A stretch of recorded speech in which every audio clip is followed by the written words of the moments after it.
Hey there, welcome to Authentically Raw. I'm your host, Jamie Berris.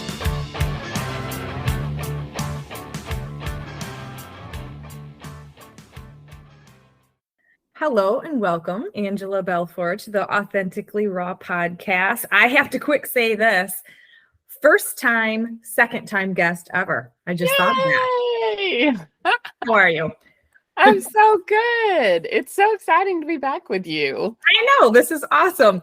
And it's only been, just a few months, and here you are again with something brand new. And I am going to hit on that before you give your introduction. So the big reason you're on today is because you have a new book coming out August 29th called Traveling Light, Free Yourself from the Crap in Your Head, which I absolutely love that title. So tell us more about you. So I'm Angela Belford. I have been a business owner since 1999. I am an executive coach, an author, a speaker. I love speaking. That's my jam, is speaking. And also I'm Lala to Henry and Peter, my sweet grandbabies. Oh yeah, I have 3 kids too. They totally tease me that, Mom, come on. Anyway, so lots of roles that I play, and I would say that my daughter recently said that she was raised with a mother who was compulsive about helping others, and what a beautiful, beautiful sentiment that she said I was compulsive about helping others. And I am so fanatical about freedom and love. So that's a little bit about me, a snippet. Wow. Well, those 3 just hit home as well to me. So no wonder you're on again, right? No wonder we're connected, which is kind of crazy because our connection was just so random. We ended up being on a call together in a group one time that we're kind of in different groups, and somehow we ended up on the same call, and we never were again after that. And then I know but that's how, I don't know. It's a beautiful thing. So first and foremost, I want to just dive into this book because it is fabulous. And I'm so glad I have the privilege of having it in my hands before the rest of the world. So it's phenomenal. Number one. So congratulations. Thank you. I love it. And tell me first, I'm going to let you take it away because I'm just curious, how was this born? Was it because you have a first book? So touch on your first book real quick and then go into how this was born and all that good stuff. Yeah, the first book actually leads. So the first book is called Be Freaking Awesome, and it's subtitled Developing a Success Mindset for a Remarkable Life. And honestly, it answered the question, Angela, how do you go from experiencing homelessness, sexual abuse, a lot of hunger in your childhood to all this awesome? I mean, if you're on the audio, you don't know that I'm all sparkled up, and I am not what you would think of as someone who experienced homelessness and as a teenager and had a pretty difficult childhood. I actually did a TED Talk where I shared with that experience. And when I published the first book, I started having panic attacks. I hadn't had panic attacks in 20 years. And so I thought that meant I should stop. And so as the book was coming out, I had met with a friend who said, we can do a strategic plan to end homelessness. And I literally thought, instead of becoming a speaker and promoting my book, I think I'm just going to go work on homelessness. Right now, it's so funny, but that led to several years of committed work. And I'm so proud of the work that I did. My TED Talk is actually more about homelessness than it is this talk. And that led me to a job as the executive director of the Fayetteville Housing Authority, which is exhausting and excruciating. And I loved it. I would say I loved every minute of it. But in the course of that, I didn't learn the lesson of making sure other people were happy with what you were doing. And so I found myself March of 2021, despite having just gotten $1 million grant for the agency, I was terminated without cause. And my therapist had been telling me for a couple of years that I wasn't dealing with my grief.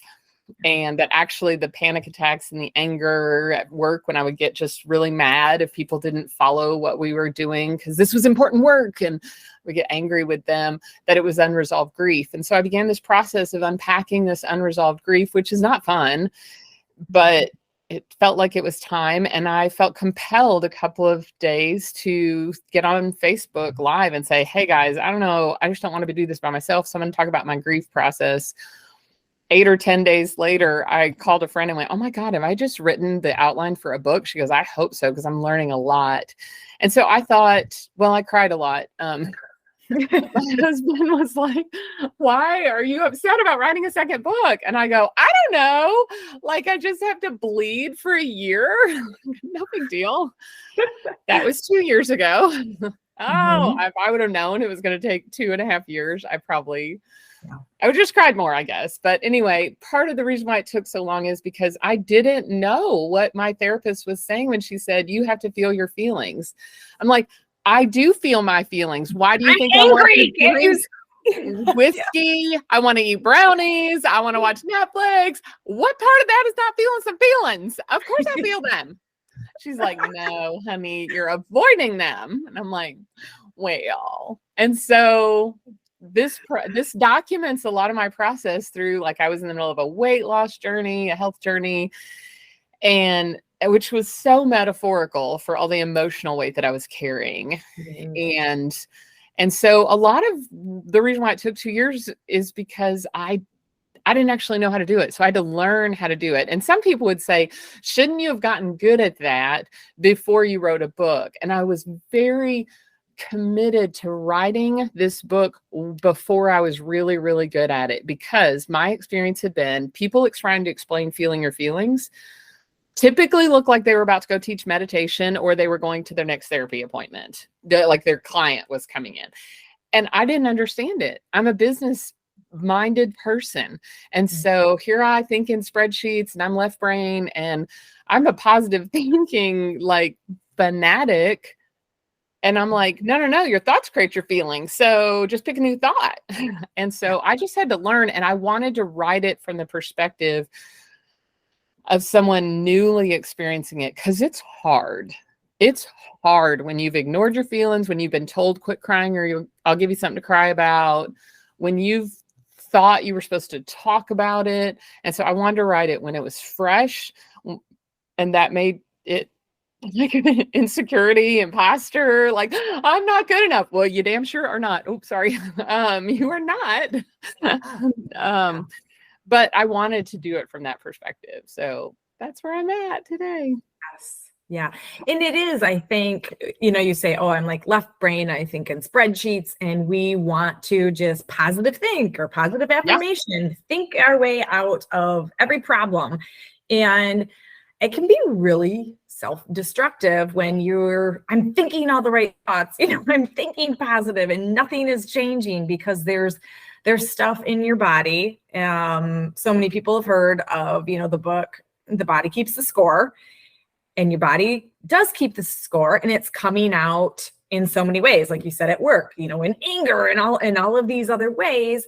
And you're trying to think positive and like that, control everything out there. And it's like, okay, it's time to go inside and feel what the body's feeling and go through the process. And it is that first step of the grieving and the forgiveness. And, the thing about the grieving process, when you're crying all the time or you're this or that, it's, where is this coming from? I got to get a handle on it. I just got to think new thoughts, and we bypass, and it's hard to go forward. So talk about how where did you start? I know, with the therapist and things like that, but where was your real I will tell you, my therapist attempted to explain it to me. I never could understand it when she was explaining. I can now look back and see how many times I would say, oh, I feel anxious. And she would say, where does that show up in your body? And I'll just be like, that's just weird. It's in my, it's in my chest. Of course. Where else does anxiousness? It's in my stomach. And so I didn't learn it that way effectively. I've since met people that have gone to therapists for a long time, and I think there's something sometimes. I know that there's got to be therapists out there that can help explain it to people. I know there are. I just seem to come across people that it's hard to break it down. It's like something that you know so well that then getting back to the basics and teaching the very core belief of it is just difficult. So a couple of things that helped me is, number one, I read this book called Bending Reality. Victoria Song is a Harvard MBA venture capitalist who had clients that had like sold their business for $1 billion and felt no joy. They felt nothing, because they had numbed themselves to the point. And so she did a lot of, I mean, just reading her book. And then I took one of her classes, and that began a work. And then I also worked through the grief recovery handbook with a certified grief counselor. And what I love is that I didn't cry a lot. Actually, when you say grieving is crying, I didn't in the grief recovery process. What I love about that book is that it is a left brain approach to completing emotions. And so they walk you through, like, you make a list of the relationship journey, you make a list of things you need to apologize, ask forgiveness, or just speak. They said it's unresolved emotions. And then you write a letter, and then you give it to you read the letter to someone else, not the person necessarily, because often in grief, it's someone that has died. But then I've also learned that grief is way more about just loss. And so, I mean, you experience grief when your kids graduate high school, right? You experience, and that's not to say you aren't happy for them. You are. I mean, 2 of my children have gotten married, and I can tell you it is the most bizarre feeling in your body to be so happy for them and simultaneously so sad for yourself, because you just know that while the next chapter is beautiful, it's different. It's different. And so you have to hold that space for both. And I would say that the biggest thing for me on the grief process is, especially when you're looking at stuff from your childhood, is to just hold space, and which is just a coachy word that just says, allow yourself to see yourself. Like I had to say to my 8-year-old self, oh my gosh, honey, that sucked. Like, your mom died and they had her funeral on your 8th birthday. That's a bummer. Like, I had gone to therapy. I had done so much healing around that, but I had never just sat with 8-year-old me in my imagination and said, that was a bummer, and allow my adult self to just sit there and hold her and just let her just tell me, I feel so alone. I feel like I'm never going to get past this. I feel like that it's never. And I could just reassure her and say, you are going to get past this. I know. I literally can tell you the future. Right. And you know, there's a story where I talk with all of those younger versions of myself, and they all wanted to know if I was glad they were with me on the journey. And I had to recognize that I was glad that 8-year-old me, because she's fierce and she's resilient and she's persistent. And when you live in families where people are not biologically required or biologically wired to keep you alive, you know, there's some biological ways that we keep our genetic pool going, right? Like, we want to keep our children alive. That is wired into us.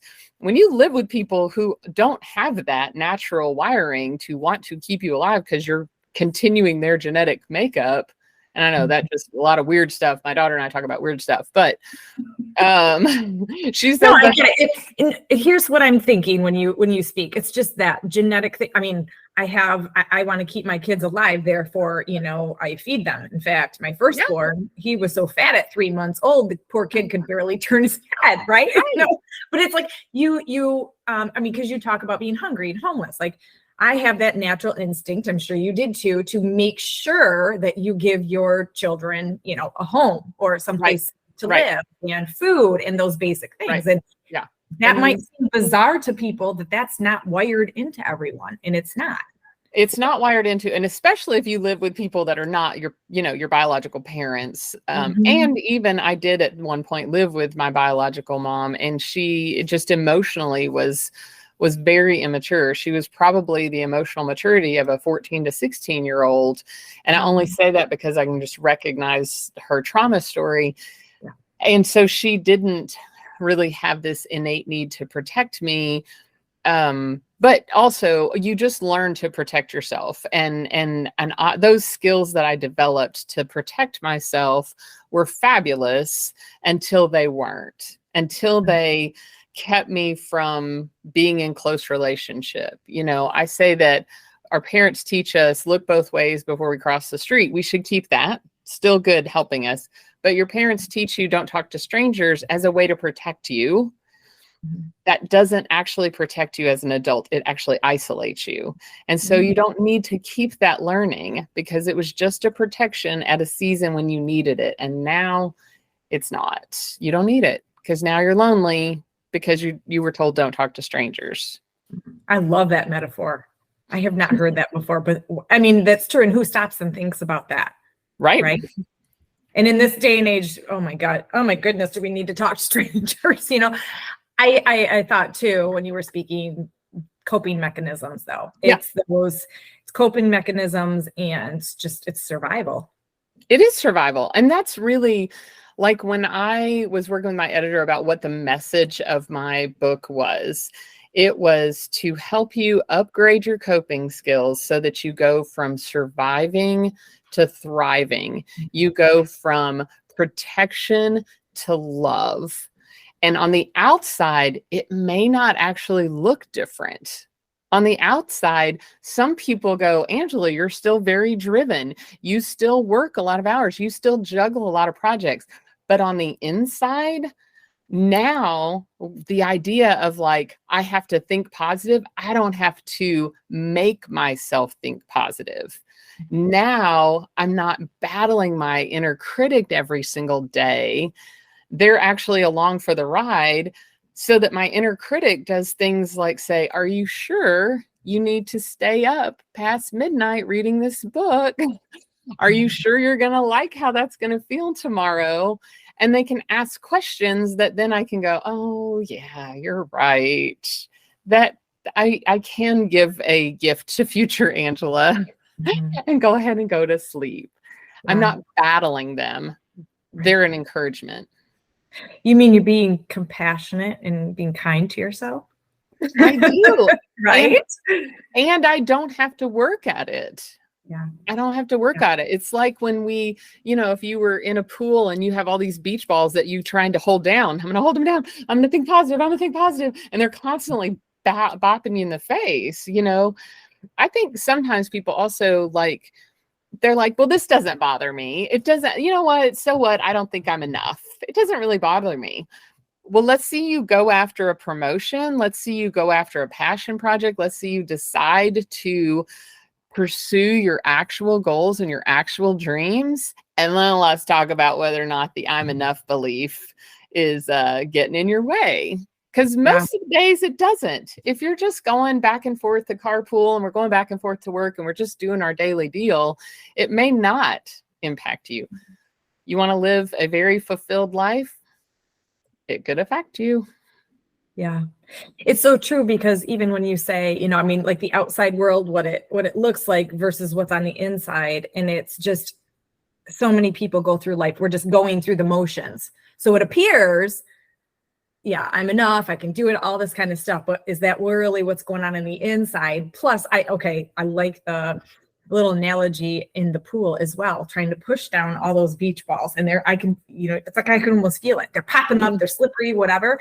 What happens if you stop and surrender to all of that stuff, all that criticism, all the negative beliefs, whatever it is, and you just stopped and let them be, and you started swimming through it? Guess what?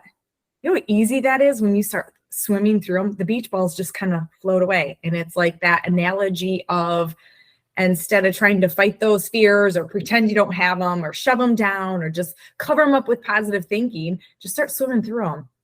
Yeah, exactly. Yeah, I recently had a client of mine that was like, Angela, I don't really see how it matters whether or not I think I'm enough. What's the point of all of this? And I said, well, here's the thing is that if you are walking around with this belief, you're holding tight to this belief, I'm not enough.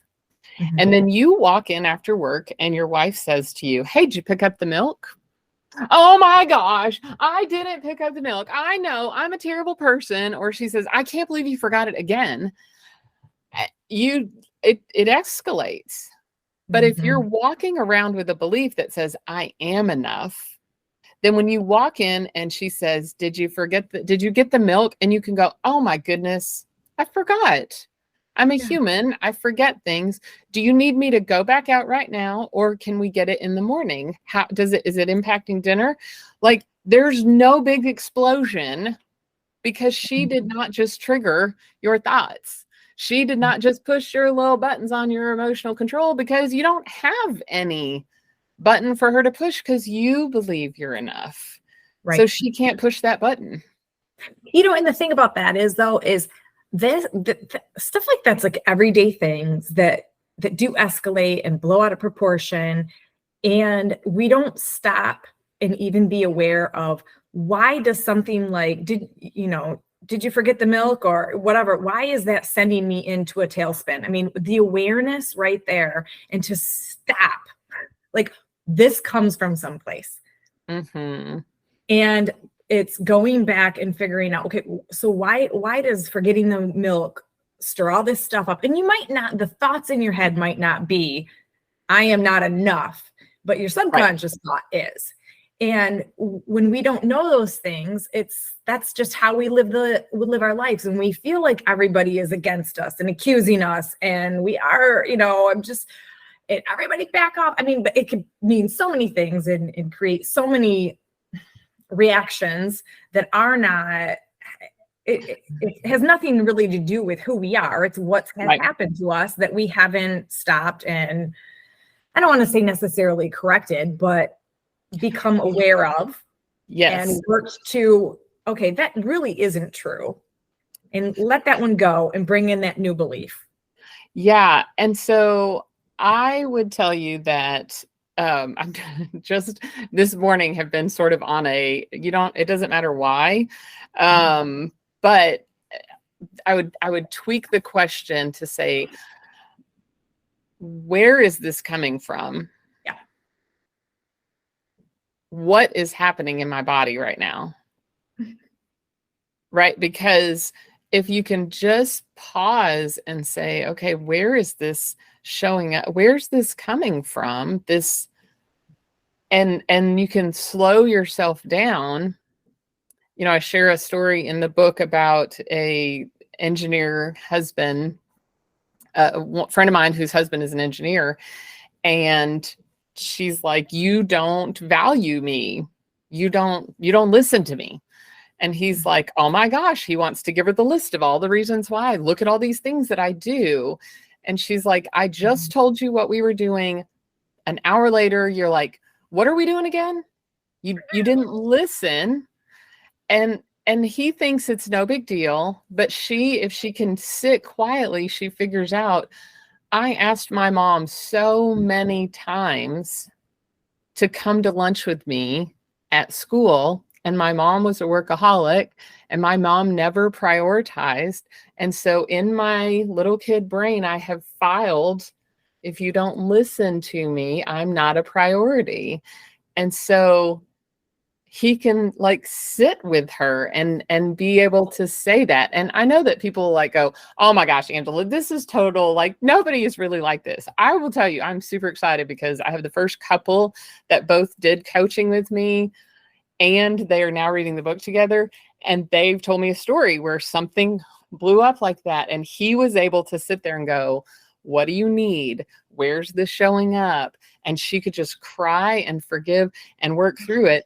And she's like, oh my gosh, this is like revolutionizing because he didn't make it about him. He just said, what do you need right now? So anyway, sorry, that went all over, but no, I'm chuckling inside actually, or half have the chills because the fact that you brought that little example up about not listening to me. So just over the past month, I've really been dealing with that one because that has come out of my mouth thousands of times in this household. So, and it's a huge issue for me. And I have said it, no one listens to me. Can't you people listen? I mean, kind of mean about it.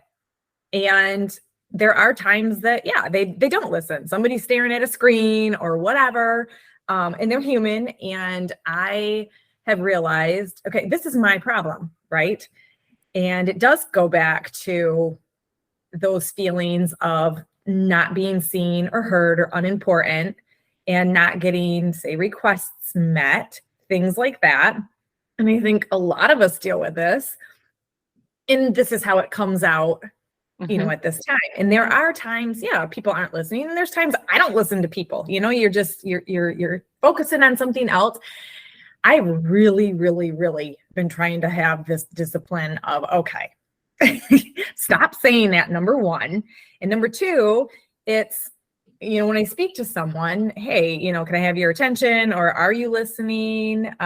Because how many times do I walk up and start talking to someone when they're in the middle of something? All the time. And then I'm mad. And I mean, I don't know. There's a lot there. I could go on. I was like, may I coach you for a second? Yeah.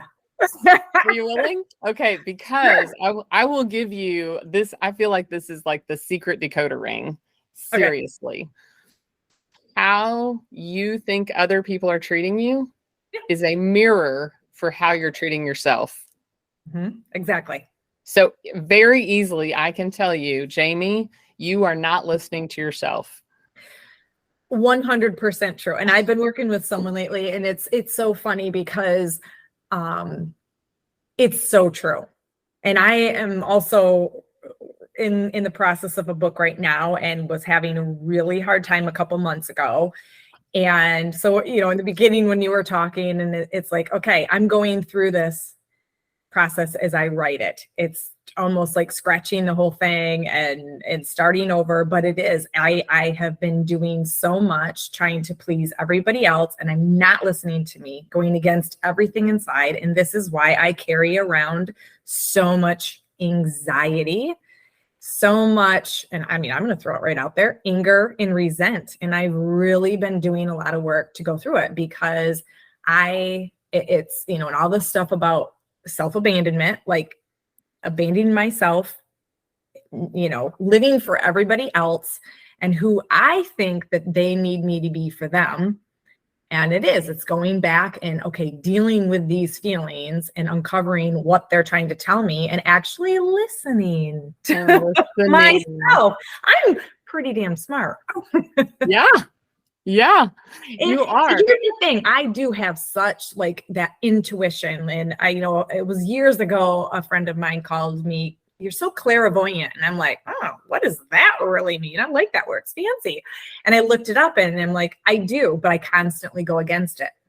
I don't listen to my intuition and my inner wisdom. And that is the thing I've been working on the last couple of years, is it's everybody else's voices that done. I have got to go inward, listen to me. Yeah. And I am prone to swing from one pendulum to another. So I recognize that in my friend. And so when you say, I'm done listening to other people, well, you don't want to turn around and do that. I know you don't, but there is like there's a thing. And I also, like, in the same vein, I talk a lot about the idea of, in every religious tradition, we're taught something along the lines of love your neighbor as yourself. And I think we all miss the word as yourself. And I'm here to tell you, and I'm going to find somebody that research and prove this, but the level at which you love yourself is the maximum you can love others. So when people are like judgy toward me, or like are mean or hateful or whatever, I'm like, woo, oh, their self-talk must be bad, which maybe is just my coping mechanism, but it's working for me to not make it about me as often. I'm not saying I don't ever get hurt by people, but more often I get like, ooh, why are they so angry? Oh, they just must not like themselves very much. And so learning to love yourself, learning to listen to yourself, then it will be so much easier to listen to others. And then when they offer their opinion, you go, let me think about that and let me consider it. Let me give it the due consideration and not just blow off everything everyone else says, but really listen and go, does that check with me? How do I feel about that? Yes. Oh, I think that's wise. I'm glad to have people around me that are sharing their observations so that I can check in with myself and see. But if you're getting that upset about other people not listening to you, what I love about that idea is it's not judgy at all, because I can't fix all them. I can't control all them. I can't get my kids to start listening to me to save my freaking life, but I can get myself to start listening to me. Like, that's controllable. For all of us recovering control freaks, I'm like, holla, you can do this. Yes. And it's so freeing. I mean, it truly is. I'm going to add one thing onto all of that, and that was the trust, because you do a great job in the book of speaking about the trust. And I've really been questioning myself on that, because, it's like we have these personas that, who we think we are and this and that.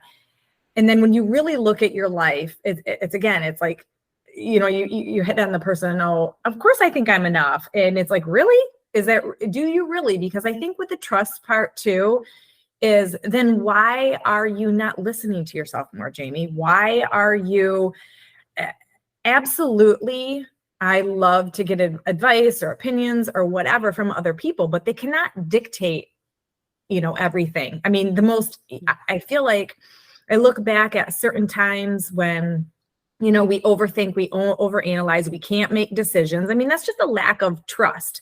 It's really important to get feedback from other people, but then in the end, the ultimate decisions are our own.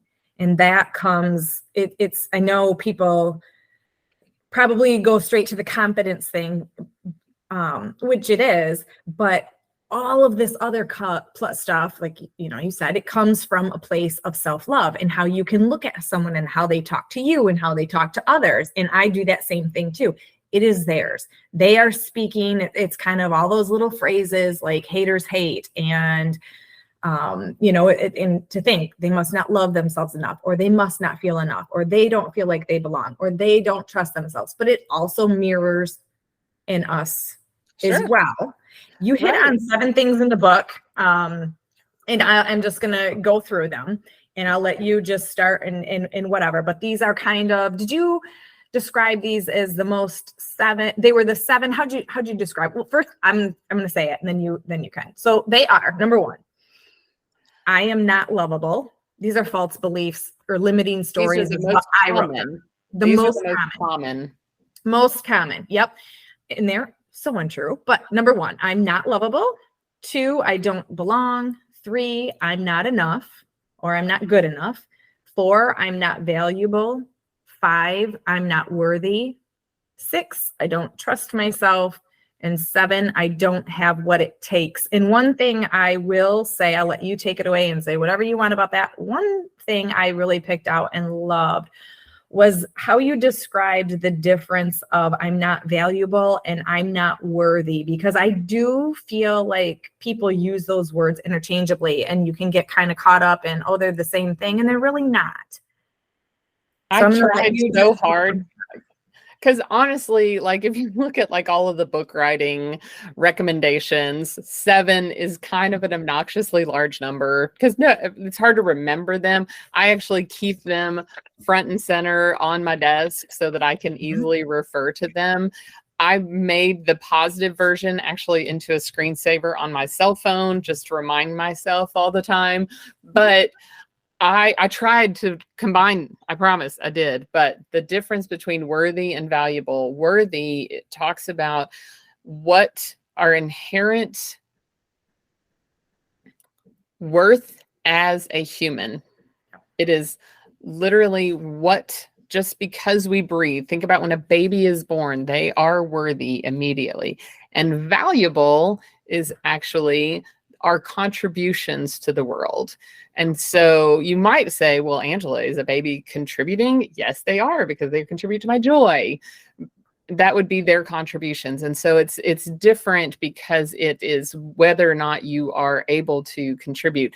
And I would say that, I had to wrestle through this. Well, what about people that are have different disabilities and they still have contributions because they can smile, they can talk to people, they can, or not. Maybe their contributions could be to science. I don't know. I'm not saying I know exactly everyone's contributions and they're valuable, but I do know that we all do have worth and value, and they're a little bit different. Yes, exactly. Well, and I think even just with the value, you spoke on, someone with disabilities. Well, that right there is a good eye opener. I appreciate my good health. There are that list is endless. And I think that takes time. It's a great exercise to sit down and be aware of, I am valuable, and list all those ways and how everyone else is too, and how we're all in service to, each other. And like you said, just a baby, they're worthy just because they're born. Right. And one of the things that I would say is that in chapter, golly, I should know that. It is actually in chapter 6 where we complete the emotional cycles. And so one of the techniques to do that is to say, I'm not enough. And to notice, you got to kind of get quiet, but notice where that shows up in your body. And most people, when you're going through these beliefs, it will show up either in their stomach. And when I say show up, I mean, you'll have a sensation. You'll notice a sensation in your stomach, in your chest, kind of where we would call in our heart area, or in your throat. Those are typically the places where, when you are working through and trying to feel the incomplete emotional cycles around these beliefs, those are where you will see them. And so that's when you look through that chapter 6 of how to feel your feelings. What I encourage people to do is literally sit with themselves and say, I'm not enough. And like that usually is a churning in your stomach or a clenching in your stomach, and just noticing. And really, I will say that the somatic processing part of this is just noticing. Most people in coaching sessions with me through these processes don't cry a lot. It's crazy. But they don't. Everybody's like, oh, I don't want to do this. Feel my feelings. I'm going to be crying. I'm like, you're actually not, because what we're doing is just noticing, okay, what shape is that? What color is that? What's that look like? How's it changing? Is it swirling? Is it clenching? Is it pulling? And you're just zooming in and noticing over and over again. And then notice how it changes. And then notice how it changes again. And then feeling gratitude. And this one people struggle with. Like, I'm not going to feel gratitude for this clenching in my stomach. It feels terrible. And I'm like, well, feels terrible is a thought.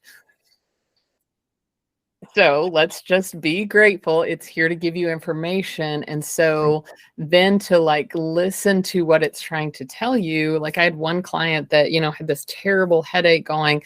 And when she handed a microphone to the sensation in her body, it said, you don't have to keep score. And like the headache like dropped in intensity. And she was struggling with perfectionism, and so it is a process, and it is work. And it also doesn't mean that you're going to be like wallowing. This is why I didn't want to do grief with my therapist for a long time, because I thought, oh, I'm just going to be wallowing and crying for months on end. And I kind of joke and say that I cried a lot during writing this book, but it's just because it was hard, and sometimes it's okay to cry when it's hard, and it's okay to scream and holler and carry on. And I bought a mini trampoline that I keep in my basement so that I can like jump up and down on it when I really need to like express some feelings. Right.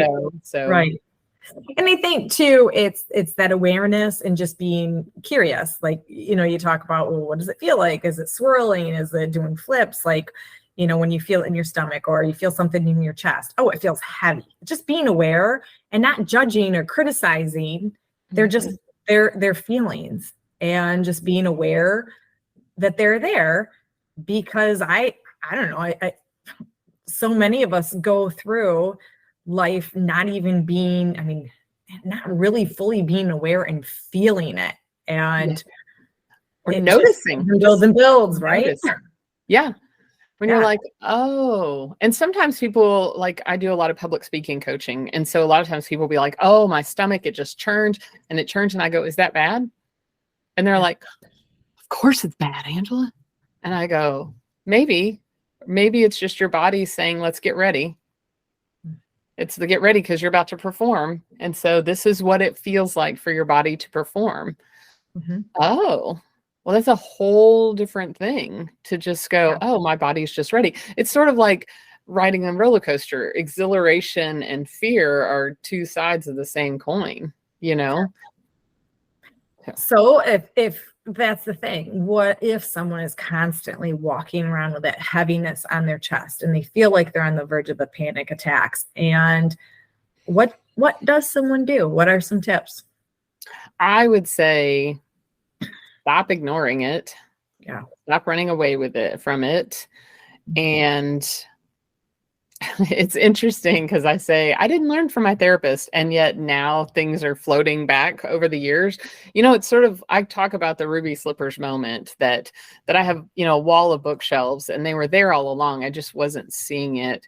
But just sitting with yourself and going, oh, okay, I noticed that I have a heaviness in my chest.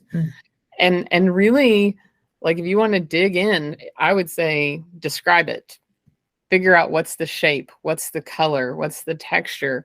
It sounds weird as all get out. I get it. It does sound weird, but it works. And then notice that when you zoom in, when you zoom out, as you pay attention, it will change. Sometimes it gets heavier. Sometimes it gets lighter. Sometimes it dissipates. I've had people that we start in their shoulders just noticing and drawing the shape around it. It'll just dissipate. And I'm like, your body just wants you to pay attention. It's just trying to get your attention. And if you won't listen to it, it will get worse. It will continue. I say a lot, if you have been given I think the most dreaded thing to hear from a doctor is, we don't know what's wrong with you. We've ran all the tests and they can't figure out what's wrong with you. Like, it's so discouraging. I know I've got a friend walking through some really bad cancer diagnosis, and I know that's bad. I'm not at all trying to but the lack of hope from not knowing what's wrong with you. And I'm coming to see that oftentimes, and I'm not alone, there's lots of research around this, when the doctors can't figure out, you've run all the tests and they don't know what's wrong with you, it is often your body is trying to get your attention. There's an emotional issue you are not dealing with. Yes. Yeah. No, there is. I've read up on a lot of that stuff too. And there's a lot of research that supports that, because I think that we're getting more and more of these. Whether it's autoimmune diseases or, we're getting more and more of these. I don't know. Think about autoimmune disease is you are literally fighting yourself. Your body is fighting itself. Yeah. And that is what we all do so much of the time. And so the category is called psychosomatic. And I think that sometimes people go, oh, so you think it's in my head? No, it's not. You're not making it up. The pain is real. Yeah. The issue is real, but it is tied to an emotional thing. And I think people mishear psychosomatic and they say, oh, you just think it's in my head. Yeah.